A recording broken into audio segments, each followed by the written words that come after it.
நீங்கலாம் படிச்சவங்கறீங்க, வேலை பார்க்குறவங்கறீங்களே, உங்களுக்கு ஏதாவது அறிவு இருக்கா? நீ விளையாடுறவன் அந்த பக்கம் ஒருத்தன் விளையாண்டுகிட்டு இருக்கான்னு உங்களுக்கு தெரியுமா? உங்களுக்குலாம் கொஞ்சம் கூட மனசாட்சி உறுத்தவே இல்லையா? ஏன் ரம்மில நீங்க ஆட் பண்ணி அதுக்கு வர்ற காசுல தான் நீங்க பொழைக்கணுங்கிற அளவுக்காடா சீப்பா போயிட்டீங்க? எந்த லிமிட்டும் கிடையாதனால எவ்வளவு காசு அக்கவுண்ட்ல இருக்கோ, இல்ல கடன் வாங்கி எவ்வளவு முடியுமோ, அது எல்லாத்தையும் உள்ள போட்டு, போட்டு, போட்டு, போட்டு குழந்தைகளை எல்லாம் துடிக்க துடிக்க விட்டுட்டு சாவறானுங்க. 3 மேட்ச் ஜெயிச்சவனுக்கு இன்னும் 3 மேட்ச் ஜெயிக்க கிடையாது தெரியாதா? அடுத்த ரூ. 5 போடுவோம்டா அப்படின்னு போடுவீங்க. அந்த ரூ. 5 வந்துரும். பார்த்தையா ஜெயிச்சுட்டேன் அப்படின்னு அடுத்த ரூ. 10 போடுவீங்க. அதோட உங்க தலையில துண்ட போடுவீங்க. இப்ப 30 வயசுல நீங்க போய் செத்துட்டா, அதுக்கப்புறம் அந்த குடும்பமே அழிஞ்சு போச்சே. அவங்களுடைய 30 வருஷ கனவு, அவங்க வாழ்ந்த ஒரு 60 வருஷ வாழ்க்கை எல்லாம் நாசமா போச்சே. சூதுல ஜெயிச்சு, அதுல ஜெயிச்சவன் அதனால பொழைச்சவன் எவனாவது இருக்கானா? ஆன்லைன்ல எவனுமே இல்லாதப்போ கம்ப்யூட்டரும் கூட விளையாடுங்கிறான். அது தெரியுமா? பெரிய பெரிய ஸ்டார்ஸ் வச்சு பண்றதை விட காமன் பீப்புள் நான் ஜெயிச்சேன் நீ ஜெயிச்சேன்னு பக்கத்து வீட்டுக்காரன் சொல்ற மாதிரி ஒருத்தன் சொன்னா தான் நம்பி இன்னும் நிறைய முட்டாள்கள் கூட்டம் உள்ள வரும்னு தெளிவா தெரிஞ்சு வச்சிருக்கேன். Welcome to paper roast. நம்ம வீடியோவில் யூஸ்ஃபுல்லா நேத்து நடந்துச்சு, முந்தா நேத்து நடந்துச்சு, இப்போ ரீசெண்டா நடந்துச்சுன்னு ஏதாவது அப்ப நடந்த நியூஸை தான் பேசுவோம். ஆனா அனுதினமும் நடக்குது. ஒரு நாள் விட்டு ஒரு நாள் பேப்பர்ல வந்துடும். அவன் செத்துட்டான் இவன் செத்துட்டான். அதுக்கு என்ன காரணம்னா ரம்மி தான் காரணம். அது ரம்மிங்கிறது நம்ம ஊரா அங்கங்க அங்கங்க ஒரு கேங் சேர்ந்து விளையாண்டுட்டு இருந்த வரைக்கும் கூட இவ்வளவு மரணங்கள் ஏற்படல. எப்ப இந்த ரம்மி ஆப் வந்ததோ அப்பிருந்து 4 நாளைக்கு ஒருத்தன் தமிழ்நாட்டுல இந்தியாவுல செத்துக்கிட்டே இருக்காங்க. இது ஏன் நடக்குது? இந்த ரம்மி எப்படி இயங்குது? எப்படி இத்தனை பேர் இதுக்கு அடிமையாகிறாங்கன்னு நாங்க இதை கொஞ்சம் ரிசர்ச் பண்ணிட்டு வந்திருக்கோம். இது எப்படியெல்லாம் மக்களை அடிமைப்படுத்துதுன்னு இந்த வீடியோ ஃபுல்லா பார்த்து தெரிஞ்சுக்குங்க. இந்த ரம்மியை யார் யார் விளையாடுறாங்க அப்படின்னு பாத்தீங்கன்னா, படிச்சவன் படிக்காதவன் கல்யாணம் ஆனவன் ஆகாதவன் அத்தனை பேர் விளையாடுறாங்க. முக்கியமா படிச்சவங்க தான் நிறைய பேர் விளையாடுறாங்க. என்னடா எதுக்குடா படிச்சீங்க நீங்கலாம்?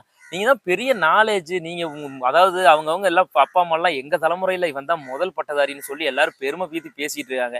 நீங்க என்னன்னா ரூமுக்குள்ள உட்காந்து வேலை செய்யறீங்கன்னு அம்மா அப்பா வெளியில சந்தோஷமா இருந்தா ரூமுக்குள்ள உட்காந்து ரம்மி விளையாண்டு தூக்கு மாட்டிக்கிட்டு மருந்த குடிச்சு ட்ரெயின்ல விழுந்து சாகுறீங்க. ஒரே ஒரு பையன் வச்சிருக்கிறவன் 30 வயசுல நீங்க போய் செத்துட்டா, அதுக்கப்புறம் அந்த குடும்பமே அழிஞ்சு போச்சே. அவங்களுடைய 30 வருஷ கனவு, அவங்க வாழ்ந்த ஒரு 60 வருஷ வாழ்க்கை எல்லாம் நாசமா போச்சே. கொஞ்சமாவது யோசிக்க மாட்டீங்களா? அவன் விளையாடுறான் இவன் விளையாடுறான்னு இதுல கேட்டகரி பிரிக்கவே முடியாதுங்க. ஏன்னா எல்லாரும் விளையாடுறாங்க. ஏன்னா இந்த கேம் எப்படின்னா எவனுக்குலாம் காசு தேவை இருக்கும் அவன் விளையாடுறான் அப்படின்னா எவனுக்கு தான் காசு தேவை இருக்காது. உலகத்துல இருக்கிற அத்தனை பேர்த்துக்கும் காசு தேவை இருக்கும். காசு தேவை இருக்கிறவன் எல்லாம் விளையாடுற விளையாட்டா இது மாறிடுச்சு. ஏன்னா காசு தேவை இருந்தா ஏதாவது ஒருத்தன் சும்மா இப்படி போய் நம்ம விளையாடுறோம் ஒரு லக்கு மாதிரி தான். அது லக்குல வருதுன்னா அந்த காசு வருமா? சூதுல ஜெயிச்சு அதுல ஜெயிச்சவன் அதனால பொழைச்சவன் எவனாவது இருக்கானா? நம்ம ஊர்ல எல்லாம் ஏதாவது விசேஷம் வந்தா நோம்பி நொடிக்கலாம் சீட் ஆடுவாங்க. எல்லாம் மாமன் மச்ச உட்காந்து ஜாலியா விளையாடுவாங்க. என்ன மீறி போனா வெடிய ஆடி முடிச்சாங்கன்னா ஒருத்தருக்கு 500 ரூபா போகும் அதிகபட்சம். இல்ல ஒருத்தருக்கு 500 ரூபா லாபம் வரும். ஆனா அதுக்கு விரட்டி வந்து பிடிக்கிற இந்த போலீஸ் எல்லாம் இப்ப எங்கீங்க இருக்கீங்க?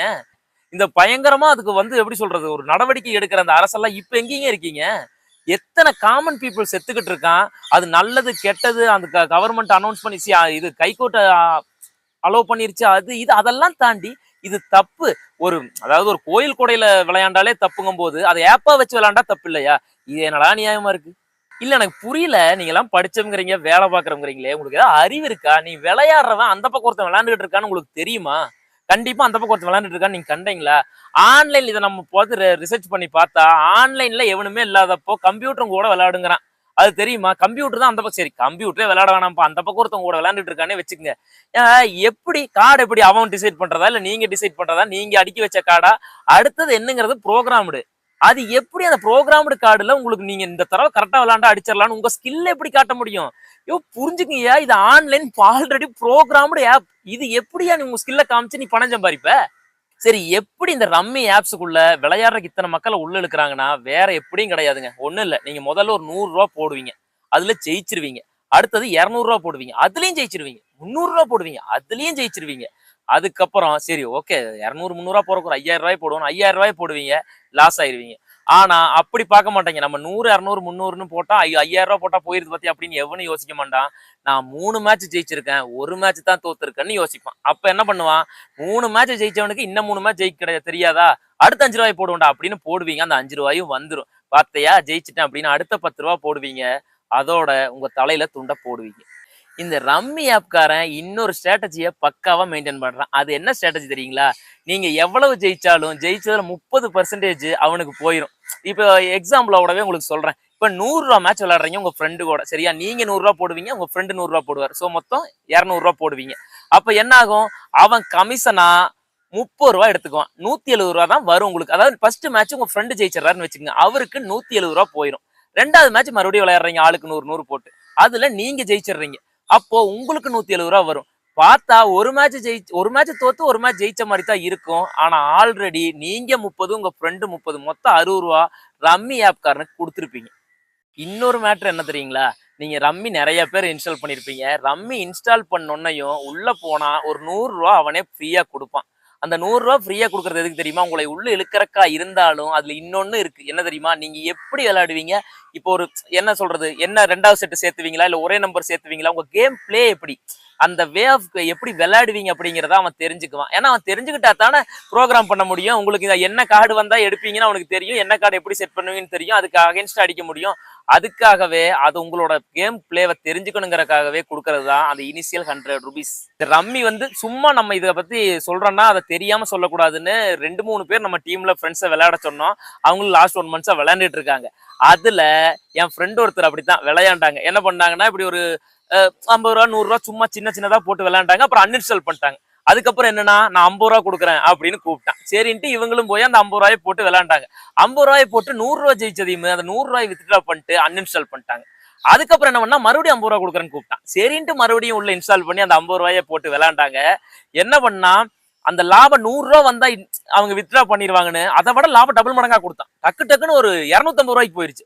சரின்ட்டு ₹250 வித்ட்ரா பண்ணிடலாம், ஒரு மேட்சோட முடிச்சிடலாம்னு ஒரு மேட்ச் விளையாண்டாங்க. அதுல ₹4 ₹5 போச்சு. ₹250 ரவுண்டா வந்தா வித்ட்ரா பண்ணிட்டு அன்இன்ஸ்டால் பண்ணிடுவோம்ட்டு விளையாட ஆரம்பிச்சாங்க. அந்த ₹250 ஜீரோல வந்து முடிஞ்சுது. ஸோ இதுல இருந்து நான் என்ன சொல்ல வர்றேன்னா, அவனுக்கு தெளிவா தெரியும் எவ்வளவு அமௌண்ட் வந்தா நீங்க வித்ட்ரா பண்ணிடுவீங்கன்னு. ஸோ அந்த அமௌண்ட் வரக்கே விட மாட்டான். இல்ல அப்படி அந்த அமௌண்ட் வந்துருச்சுன்னா கண்டிப்பா நம்ம அந்த எக்ஸாக்டா அந்த அமௌண்ட்ல நிறுத்த மாட்டோம். அதுக்கப்புறம் ஒரு கேம் விளையாண்டீங்கனாலும் உங்களை முடிச்சு விட்டுருவோம். நீங்க இப்ப அன்இன்ஸ்டால் பண்ணிடுறீங்க. சரி வேணாண்டா இதுல காசு போகுது அப்படின்னு அன்இன்ஸ்டால் பண்ணிடுறீங்கன்னா ஒரு 4 நாள் பார்ப்பான். ₹1000 உங்களுக்கு லாயல்ட்டி போனஸ் வந்து விளையாடுங்க அப்படின்னு மெயில் அனுப்புவான். நீங்க ₹1000 பார்த்தோன்னே ஆகா போலாம் அப்படின்னு தோணும். உள்ள போயிருவீங்க, விளையாண்டுருவீங்க, முடிச்சு விட்டுருவான். அப்படி இல்லை நீங்க உள்ள போகல, உங்களை மயக்க முடியலன்னா 10 நாள் வெயிட் பண்ணுவான். 10 நாளுக்கு அப்புறம் ₹10,000 லாயல்ட்டி போனஸ்ன்னு அனுப்புவான். நிச்சயமா ஒரு 90% பேர் போயிருவீங்க. ₹10,000 இருக்குது, எப்படி பார்த்தாலும் அந்த ₹10,000 வச்சு லாபம் சம்பாதிச்சுட்டு வந்துடலாம் அப்படின்ட்டு போயிருவீங்க. போனீங்கன்னா அந்த ₹10,000 போக உங்களுடைய காசு ஒரு ₹1000 இழக்காம வெளியே வந்தவிய யாருமே கிடையாது. 1000மோ இல்லை இன்னொரு 10,000 இழந்துட்டு வெளியே வந்தா கூட அவங்களே சாதனையாளர்னு சொல்லலாம். ஏன்னா அப்படி உள்ள போனவங்க முழுசா அவங்க உயிரே போனது நிறைய சம்பவங்கள் இங்க நடந்திருக்கு. சரி, இந்த கவர்மெண்ட் ஏன் இன்னும் பேன் பண்ணாம இருக்கு? ஏன் இன்னும் ஹைகோர்ட் பேன் பண்ணாம இருக்குதுன்னா, ஹைகோர்ட்ல இந்த கேஸ் நடந்தப்போ ஹைகோர்ட் என்ன சொன்னாங்க தெரியுங்களா? இந்த கேம் வந்து game of skill, game of லக்கா இருந்தா தான் அதை நம்ம பேன் பண்ண முடியும். கேம் ஆஃப் லக்னா என்னன்னு கேக்குறீங்களா? அதுக்கு ஒரு எக்ஸாம்பிள் சொல்றேன். அதாவது லாட்டரி டிக்கெட் வந்து game of luck, purely luck. நீங்க ஒரு லாட்டரி டிக்கெட் வாங்குவீங்க, அதுல ஒரு 55 65 ஒரு நம்பர் இருக்கும். அந்த நம்பரே உழுகணும். அன்னைக்கு வந்து அது குலுக்கல் முறையில உழுகணும். உழுந்ததுனா தான் நீங்க ஜெயிச்சீங்க. அந்த மாதிரி இருக்கும்போது அது பியூர்லி லக் பேஸ்டு கேம். ஆனா இது கேம் ஆஃப் ஸ்கில் அப்படின்னு சொல்லி ஹைகோர்ட் சொல்லியிருக்கு. இதுவே மிகப்பெரிய ஸ்கேமா நான் பாக்குறேன். ஏன்னா இது என்ன கேம் ஆஃப் ஸ்கில்? அதாவது இந்த கார்ட்ஸ் விளையாடுறோம் பாருங்க, இது நம்ம சும்மா லோக்கல்ல விளையாண்டா கூட அது கேம் ஆஃப் ஸ்கில் எல்லாம் கிடையாது. நீங்க நல்லா விளையாடுறவங்க தான். சரி நல்லா இப்போ ஒண்ணும் இல்ல, எக்ஸாம்பிள் ஒரு வேற ஏதாவது ஒன்று எக்ஸாம்பிளா சொல்லி காட்டுனது ஒண்ணும் இல்ல, அப்பதானே உங்களுக்கு புரியும். இப்போ ஒண்ணும் இல்ல, கேரம் போர்டு நீங்க விளையாடுறீங்கன்னு வச்சுங்களேன். நீங்க எங்க இருந்தாலும் பாக்கெட் பண்ற உங்களுக்கு திறமை இருந்துச்சுன்னா நீங்க பண்ணிருவீங்க, ஜெயிச்சிருவீங்க. இதுல அந்த கட்டுல அடுத்த கார்டு என்ன வருங்கிறதுல உங்க ஸ்கில் என்ன இருக்கு? அது பியூர்லி லக்கு தான். அதாவது செம்மையா விளையாடுற பிளேயருக்கு ஜோக்கரே சேரலன்னா அவன் எப்படி ஜெயிப்பான்? பயங்கரமா விளையாடுறவனுக்கு ரம்மியே சேரலன்னா எப்படி ஜெயிப்பான்? இந்த கேமை எப்படி கேம் ஆஃப் ஸ்கில்னு சொல்றீங்க? எனக்கு புரியலையே. இது பியூர்லி கேம் ஆஃப் லக்னு அனௌன்ஸ் பண்ணி இதை பேன் பண்ணுங்க. சரி, இந்த கேமை பேன் தான் பண்ண முடியல, வேற எதுவுமே கவர்மெண்ட்னால தடுக்க முடியாதுன்னா இல்ல, நிச்சயமா இன்னொன்னு பண்ணலாம். என்ன பண்ணலாம்னா ரெகுலேட் பண்ணலாம். ரெகுலேட் பண்ணலாம்னு என்னன்னு கேக்குறீங்களா? வேற ஒண்ணும் இல்ல. அதாவது ஒருத்தன் வந்து எப்படி தற்கொலை அளவுக்கு போறான், ஒரே மாசத்துல லட்சக்கணக்கில் இழந்ததுனாலதான் அவன் தற்கொலை அளவுக்கு போறான். அதை தடுக்க முடியும். எப்படி தடுக்க முடியும்னா கவர்மெண்ட் வந்து ஒரு எப்படி சொல்ற கேஒய்சி யூஸ் பண்ணி, ஆதார் கார்டு யூஸ் பண்ணி தான் ஒருத்தன் இன்ஸ்டாலே பண்றான் ரம்மிய. அப்ப அவன் என்ன பண்ணலாம்? ரம்மியோட அந்த ஆப்புக்குள்ள இவ்வளவு அமௌண்ட் தான் டெபாசிட் பண்ண முடியும். மாசம் ஒரு ₹5,000 தான் உள்ள இறக்க முடியும், ₹2,000 தான் இறக்க முடியும்னு அட்லீஸ்ட் அந்த லிமிட்டை குறைச்சாவது ஒரு மந்த்துக்கே ஒரு ₹5,000 ஒரே நாள் இழந்துட்டான். அவன் இன்னும் ஒரு மாசத்துக்குள்ள நிறைய யோசிப்பான்.